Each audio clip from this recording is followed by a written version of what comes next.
Nvidia Stock is expected to release their Grace CPU in the second half of this year. In today's episode, what I want to do is take a closer look at two questions. The first question is this Grace CPU going to take market share from Intel and their Xeon processor, or even take market share from AMD and their EPYC server processors? Luckily for us, Jensen did have a Q&A session where he talks a little bit about that. But I also want to ask and answer another question. Nvidia seems to be partnering up a nice amount with Intel. And is this partnership kind of creating a buying opportunity for this semiconductor giant? Well, let's take a closer look in today's episode. All right, just a quick recap on market cap. Nvidia is roughly sitting at $653 billion. AMD sitting at roughly $157 billion, and Intel is sitting at $116 billion. So we definitely see a huge variation in all market caps right now. So I want to start off by kind of talking about Nvidia and their Grace CPU. So let's take a closer look at the Grace lineup to remind investors. There's the Nvidia Grace Hopper Super Chip, which is a super chip that combines the Grace and Hopper architecture to deliver a CPU plus GPU product. Then we also have the Nvidia Grace CPU chip, which connects two Grace CPUs together to have a mega CPU. So we did hear a little bit about the Grace chip on March 21st of 2023 when the company did announce a few inference platforms. I talk about that in the video prior to this, so make sure to check that out. But if we take a closer look at the bottom, they tell us that, hey, the Grace Hopper super chip is sampling now with full production expected in the second half of the year. And again, when we hear CPU, I always think that many investors might be saying, hey, maybe they might start to take market share from Intel. Maybe they might start to take market share from AMD. And if we look at market trends, data center for Intel in the most recent quarter was roughly a $4.3 billion business. And even though Intel does provide other solutions in the data center market, most of it is safe to assume comes from their 4th generation Sapphire Rapids, which is their Xeon processor. If we take a closer look at AMD, their most recent quarterly revenue was roughly $1.7 billion in the data center side. And while they do have other data center solutions, it is safe to assume that a bulk of that revenue is coming from AMD's 4th generation server, Genoa, which is doing amazing. So there was a Q&A session after the GTC event yesterday, and there were a lot of questions about Grace, and I'm super happy and excited about that because we get to learn a little bit more about what this company is thinking with the CPU market. Before we go any further, I want to thank you for watching, and I need your help to reach my goal of 30,000 subscribers by the end of the year. So if you can do me a favor, hit that subscribe button and thumbs up. Also, if you want some fantastic insight into the semiconductor industry, join my other channel, Semiconductor Investing and More, where I use my electrical engineering background to break down the semiconductor market. Finally, I want to thank the Motley Fool for sponsoring this video, and check out fool.com/Jose for the 10 best stocks to buy now. With that link, you get a promotional offer for their subscription service. Now, let's continue with today's episode. This is going to be the first one where an analyst really wanted to focus about Grace. And he kind of mentions this distinction that in the past, Nvidia has considered the benefits of Grace as a Grace and Hopper combination. But in GTC, they focus more on Grace as a standalone basis. So he was curious to see what are market expectations for Grace. And Jensen, the CEO, mentions that he thinks Grace will be a big business for them. So that's great. It means it's going to be a nice revenue segment for them.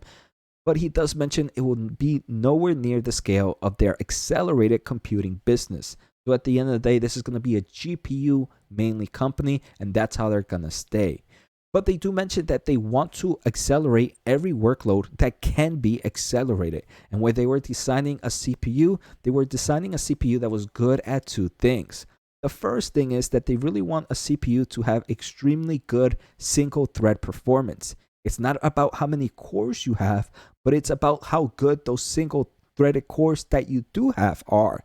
And the second thing is the amount of data that you move has to be extraordinary, especially for AI workloads.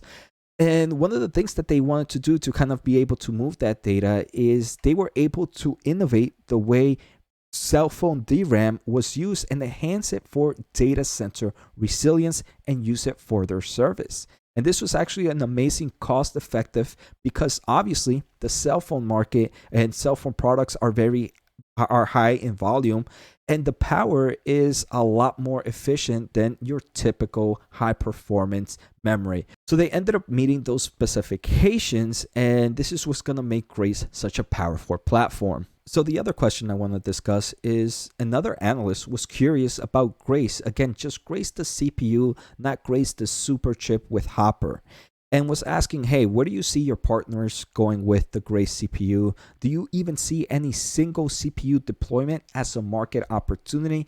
And this question is pretty much, hey, do you believe you could take some market share from maybe some of the big players like Intel and AMD in the server CPU side? And Jensen straightforward said that the answer is yes.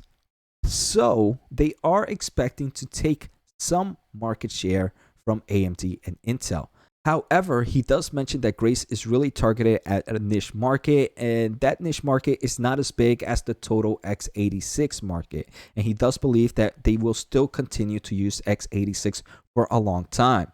For example, he mentions customers who need x86, obviously, which represents a large part of the world, remains a large part of the world, and I expect to continue to be so. x86 is the predominant platform. So at the end of the day, even though he does expect to take market share from maybe a small position or kind of enter in the single CPU product era, he doesn't believe he's going to take much market share because it's mainly a niche market, and the x86 is a market that he believes will be predominant platform for numerous years. However, in some of their cloud server providers, they are already going to move to ARM because they would like to build CPUs that are bespoke to their needs and their requirements. And so I think that for the cloud data centers that are moving in the direction of ARM, this is a wonderful way to either accelerate that. And he mentions Grace, and the design point is so special and is really designed for an energy efficient, extreme energy efficient cloud data center. So we can see it's a very, very niche market. And while they do believe that it is possible to gain market share in the single CPU product base, they still believe that the x86 will be the predominant player for some time. So if I was an AMD and Intel investor, I don't think I will worry too much about Grace CPU. And there is a second question I wanted to answer here. Is Nvidia creating a buying opportunity for Intel? And first, let me start off by, we know Intel is almost game over for this company, right? So while I was partly joking that it is game over for this company, I don't think that's the case, right? Intel is a big player, but it is true that they are losing that technological lead to some extent to AMD, and it's causing, right, that data center segment to be down 33% year over year. But if we take a closer look, Nvidia has chosen Intel for their CPU for the DGX H100. So here, this is not new news. Nvidia's DGX H100, which is their platform to build all these supercomputer, uses dual Intel Xeon Platinum 8000 series, which is their Sapphire Rapids. And the thing is, Nvidia is now a company that's also selling infrastructure to data centers. The perfect example comes on March 13th when Microsoft kind of showcased their AI scalable power and how they're building their Azure platform to build even more AI virtual machines. They mentioned that they have plenty of products, and those machines come with NVIDIA H100 Tensor Core GPUs, and they also come with 4th generation Intel Xeon scalable processors. So cloud server providers, when they're going out there to buy these DGX systems or the supercomputer infrastructure systems from NVIDIA, it comes already equipped with Intel Xeon platforms. So I do believe NVIDIA, one way or another, is kind of giving some business to Intel. We also know that NVIDIA recently launched their DGX Cloud, and this is another kind of infrastructure solution that they have. And these DGX clouds are pretty much these DGX systems that I've just mentioned before.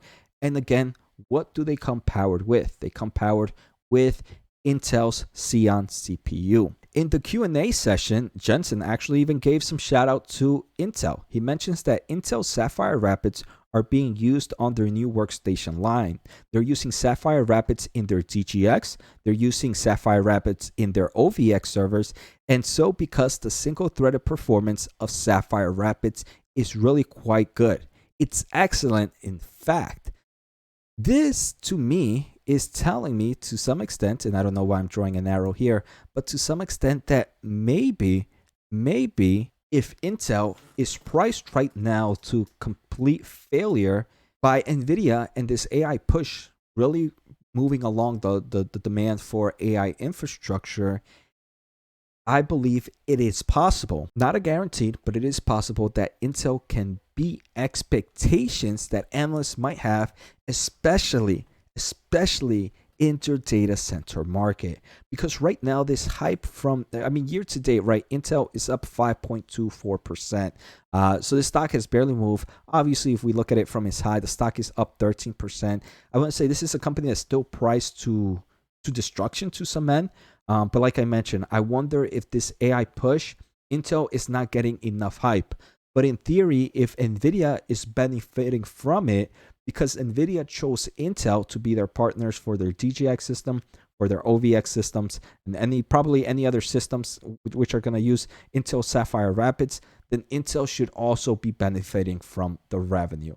The more I think about it, the more excited I get about Intel, even though it's not in my portfolio, but it's one that's giving me I have something in the back of my mind saying, Jose, it might not be bad to just have a position in Intel and the company, but then I kind of also remember, hey, this is a big tech giant right now that is focusing a lot of money in a lot of different places. They're focusing on that manufacturing business, and unfortunately, that manufacturing business is a very risky business.